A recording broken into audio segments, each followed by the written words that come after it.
Brought to you by Penguin.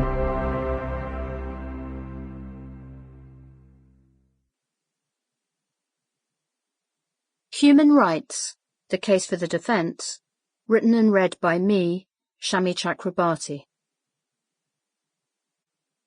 There may be those who would like to live in a country where these rights are not protected, but I am not of their number. Tom Bingham.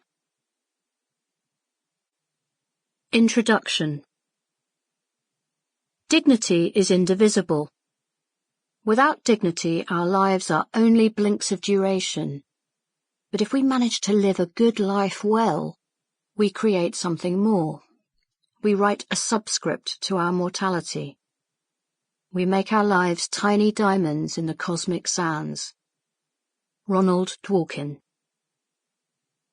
To believe in human rights is to believe in human beings.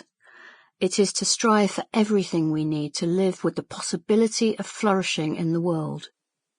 It requires thoughtful empathy, an appreciation of our species as creatures of body and mind, of instinct, emotion, faith, logic, and reason. Individuals, but also social beings. Humans yearn for autonomy, but also belonging and respect. These twin aspirations combine in the concept of dignity. This recognizes that every human life matters, and that as far as possible, each of us should have agency in the way we live. Human rights provide the poetry of both cries for freedom and pleas for protection. When the sacred and secular collide, each seeks this special higher ground, as do all competing interests in battles for liberty, equality, recognition, and resources at home and abroad. The world is in turmoil, ravaged by wars, real and imagined, proxy and phony. It is riven by oppression, inequality, and impending climate catastrophe.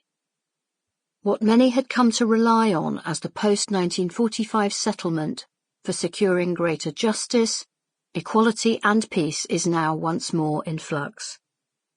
This is especially, if not uniquely so, in the Middle East and in Europe, where 2 world wars and then the Cold War once began.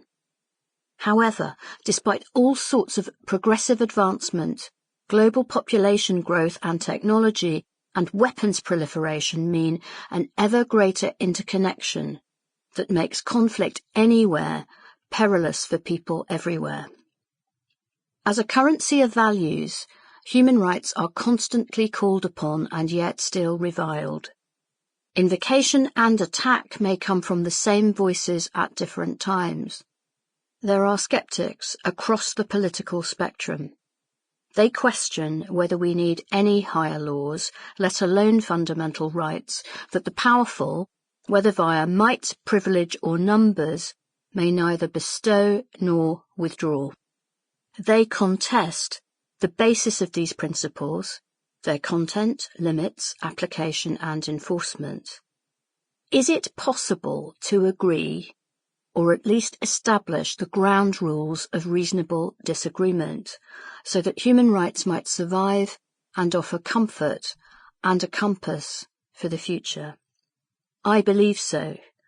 This book is my contribution to that endeavour. Let's conduct a thought experiment. A person believes themselves to be totally alone on a new continent or planet. What good would calling for their rights do for them? Struggling in a state of isolation, each day would no doubt be extremely hard, finding water, food and shelter, fending off other creatures and the demons of a lonely mind. If they believe in a higher power, they could plead for divine assistance. But that isn't a demand for rights. Let's say there are 2 people.